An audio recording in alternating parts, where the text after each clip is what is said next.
प्राचीन भारतीय इतिहास में दोस्तों हम लोग वैदिक सभ्यता को पढ़ रहे हैं, जिसमें हम लोगों ने दोस्तों ऋग्वैदिक काल को पूरा पढ़ा और लगभग उत्तर वैदिक काल को भी पूरा पढ़ चुके हैं। अब दोस्तों जो ऋग्वेद है उसकी जानकारी ले लें कि उसमें क्या कुछ है। उसके बाद उत्तर वैदिक काल में जो सामवेद है, यजुर्वेद है और अथर्ववेद है, उसमें क्या कुछ है उसकी भी जानकारी ले लें। ठीक है, अभी तक हम लोगों ने गहराई से पढ़ा था, अब ये ऊपर से जानकारी ले लें कि इसमें क्या कुछ पाया जाता है। ठीक है दोस्तों, ये लगभग दोस्तों वैदिक काल की अंतिम वीडियो लिस्ट होगी, अंतिम वीडियो होगी। इसमें हम लोग वैदिक काल को पूर्ण रूप से निपटा चुके होंगे। ठीक है, अर्थात पूरा पढ़ चुके होंगे वैदिक काल को। आज अंतिम वीडियो है। ठीक, ऋग्वैदिक दोस्तों ऋग्वेद जो है उसमें उसकी रचना 1500 से 1000 ईसा पूर्व में हुई है। जैसे कि इसमें दोस्तों 10 मंडल हैं यानी कि यूनिट, 1028 सूक्त हैं यानी चैप्टर, 11 बाल्य खिल सहित हैं ये दोस्तों। ठीक है, 1028 11 बाल्य खिल सहित सूक्त हैं और 10,580 मंत्र हैं। ऋग्वैदिक रचनाओं को पढ़ने वाला दोस्तों या पूर्ण करने वाला होत्र कहलाता है। ठीक है, देवताओं व स्तुतियों से संबंधित इसमें मंत्र हैं।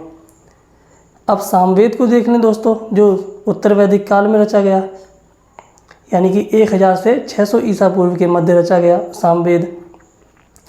गायन संबंधी रचना इसमें होती हैं। इसमें दोस्तों सामवेद में गायन संबंधी रचनाएं हैं। इसका संकलन यज्ञों के दौरान गीत गाने के उद्देश्य से किया गया। सर्वप्रथम इसमें दोस्तों वाद्य यंत्र का उल्लेख, आलाप गायन का उल्लेख और भारतीय संगीत का जनक भी सामवेद को माना जाता है, जिसमें कि सप्त स्वरों सा रे गा मा पा धा नी की चर्चा मिलती है। सामवेद में दोस्तों सप्त स्वरों की यानी कि सा रे गा मा पा धा नी की रचना मिलती है। इसके कुल 75 छंद हैं दोस्तों। सामवेद के जो मंत्र हैं या छंद हैं टोटल इसके स्वयं के 75 हैं। बाकी जो 1800 छंद हैं दोस्तों वह ऋग्वेद से लिए गए हैं। ठीक है, मूलतः अगर देखा जाए तो यह ऋग्वेद पर ही आश्रित वेद है। इसके मंत्रोच्चारण को करने वाला उद्गाता कहलाता है। सामवेद के मंत्रोच्चारण को पूरा करने वाला उद्गाता कहलाता है। तीसरा दोस्तों यजुर्वेद को देख लें।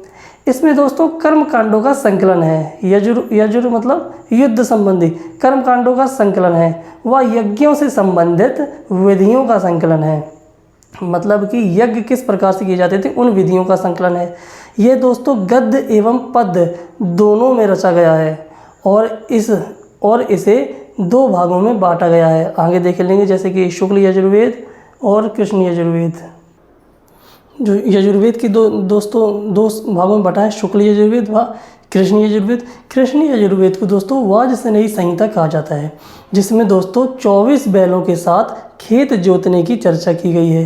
कृष्ण यजुर्वेद को वाजसनेयी संहिता कहा जाता है, जिसमें 24 बैलों के साथ खेत जोतने की चर्चा की गई है। इसमें कुल 1975 मंत्र हैं दोस्तों। ठीक है, यजुर्वेद में कुल 1875 मंत्र हैं दोस्तों। इसे पढ़ने वाले को अथर्वव्यूह कहा जाता है। ठीक है, इसको पढ़ने वाले को अथर्वव्यूह कहा जाता है। अथर्ववेद को दोस्तों देख लें हम। अथर्ववेद में क्या है, सबसे बाद का वेद है ये दोस्तों। अथर्ववेद जो है ये सबसे बाद का वेद है। इसमें आम लोगों से संबंधित जानकारी मिलती है, जैसे कि मंत्र, तंत्र मंत्र, जादू टोना, वशीकरण, रोगों के उपचार की विधियाँ, आयुर्वेद आदि की चर्चा मिलती है। ठीक है, चिकित्सा शास्त्र का इसे उत्पत्ति माना जाता है। चिकित्सा शास्त्र की इसे उत्पत्ति माना जाता है, किसे, अथर्ववेद को है। भारतीय चिकित्सा शास्त्र की इसे उत्पत्ति माना जाता है। अथर्ववेद को क्या माना जाता है, भारतीय चिकित्सा शास्त्र की उत्पत्ति माना जाता है। इसमें दोस्तों 5977 मंत्र हैं। इसको पढ़ने वाला ब्रह्मा कहलाता है। ठीक, ऋग्वेद, सामवेद व यजुर्वेद को वेदत्रय कहा गया है। जो 3 वेद हैं दोस्तों, ऋग्वेद, सामवेद, यजुर्वेद, इसको वेदत्रय कहा जाता है। अथर्ववेद को नहीं कहा जाता है, मतलब अथर्ववेद को नहीं जोड़ा गया है इसमें। अब दोस्तों देख ले ब्राह्मण क्या है। यह दोस्तों कर्म कांडों का संकलन है, मतलब कि वेदों में क्या कुछ कर्मकांड होते थे उसका संकलन है ब्राह्मण में। प्रत्येक वेद के अलग अलग ब्राह्मण होते हैं, जो कि मैंने बताया भी था। वेदों को सरल व साधारण बनाने के लिए ये ब्राह्मण की उत्पत्ति हुई। इसमें वैदिक काल के सामाजिक, आर्थिक व राजनीतिक पक्षों पर प्रकाश पड़ता है। आरण्यक दोस्तों देख लें। रहस्य व दर्शन के सिद्धांत आरण्यक कहलाते हैं। वेदों व रहस्यों के चिंतन से जुड़े ग्रंथ हैं ये। वेद और रहस्य, उसमें क्या कुछ रहस्य हैं उसके चिंतन से जुड़े ग्रंथ हैं आरण्यक। ब्राह्मणों एवं उपनिषदों की कड़ी माना जाता है। जो आरण्यक है दोस्तों वह ब्राह्मण और उपनिषद जो 108 हैं उसकी कड़ी माना जाता है। क्या? आरण्यक। आरण्यक दोस्तों हम लोगों ने पढ़ा, आरण्यक अरण्यानी से बना है। अरण्यानी दोस्तों ये जंगल की देवी हैं। आरण्यक निर्जन स्थानों पर लिखे गए ग्रंथ थे दोस्तों, ठीक है। आरण्यक जो हैं वे जंगलों में जाकर जहाँ पे कोई भी जन नहीं होता था, अर्थात निर्जन स्थानों पर जाकर लिखे गए थे, ठीक है। अब उपनिषद को देख लें दोस्तों। उपनिषदों की संख्या 108 है। उपनिषद दोस्तों, उप का मतलब है नज़दीक, निषद का मतलब है ज्ञान, अर्थात गुरु के समीप बैठकर लिया गया ज्ञान ही उपनिषद कहलाता है। इसे दोस्तों वेदांत भी कहा जाता है। इसमें दोस्तों कर्म कांडों की निंदा की गई है। ज्ञान मार्ग पर बल देता है यह, ठीक है। सनातन धर्म हिंदू धर्म का मुख्य लक्ष्य दोस्तों मोक्ष की प्राप्ति है, जो कि 3 मार्गों से प्राप्त किया जा सकता है, ठीक है। हिंदू धर्म का दोस्तों मुख्य लक्ष्य क्या है? मोक्ष की प्राप्ति, जो 3 मार्गों से प्राप्त किया जा सकता है। पहला है भक्ति मार्ग, जो दोस्तों गीता में भक्ति का उद्भव माना गया है, ठीक है। गीता जो है दोस्तों उसमें भक्ति का उद्भव माना गया है। और सर्वप्रथम भक्ति की चर्चा दोस्तों श्वेताश्वर उपनिषद में मिलती है। भक्ति का उद्भव जो है वह गीता माना गया है और सर्वप्रथम भक्ति की चर्चा जो है वह उपनिषद में मिलती है दोस्तों। कौन से? श्वेताश्वर उपनिषद में। कर्म मार्ग दोस्तों दूसरा है। इसमें दोस्तों वेदों के द्वारा कर्म मार्ग है। ज्ञान प्राप्ति जो है, मोक्ष प्राप्ति का जो है ये दूसरा है कर्म मार्ग, जो कि वेदों के द्वारा किया जाता है, ठीक है। कर्म मार्ग के द्वारा मोक्ष प्राप्त किया जाता है वेदों के द्वारा, ठीक है। ज्ञान मार्ग दोस्तों ये उपनिषद के द्वारा है दोस्तों, ठीक है। मोक्ष प्राप्ति का जो मार्ग है तीसरा वह ज्ञान मार्ग है, जो कि उपनिषदों के द्वारा किया जाता है। अब दोस्तों वैदिक कालीन शब्दावलियाँ देख लें दोस्तों। जो वैदिक कालीन शब्दावलियाँ हैं, गोधूम दोस्तों गेहूं से कहा जाता था। ब्रीह दोस्तों धान से कहा जाता था। तंदुल दोस्तों चावल से कहा जाता था। दुहिता दूध दोहने वाली से कहा जाता था। यव जौ से कहा जाता था। गोहन या गोहंता गाय का वध करने वाली से कहा जाता था। और अतिथि से भी कहा जाता था। गोहन व गोहंता गाय का वध करने वाला व अतिथि दोनों कहलाता था। नियोग प्रथा दोस्तों पति के न होने पर किसी अन्य रिलेशन या रिश्तेदार के साथ पुत्र प्राप्ति के लिए किया गया सहवास नियोग प्रथा कहलाता था। पुत्र प्राप्ति के लिए सहवास किया गया नियोग प्रथा कहलाता था।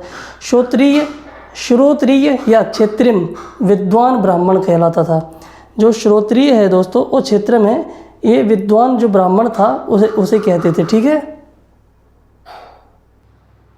दूसरी शब्दावली देखें दोस्तों। द्विज का अर्थ है जिसका जन्म 2 बार हुआ हो। द्विज दोस्तों किसे किसे कहा जाता था? ब्राह्मण, क्षत्रिय व वैश्य द्विज के अधिकारी में आते थे।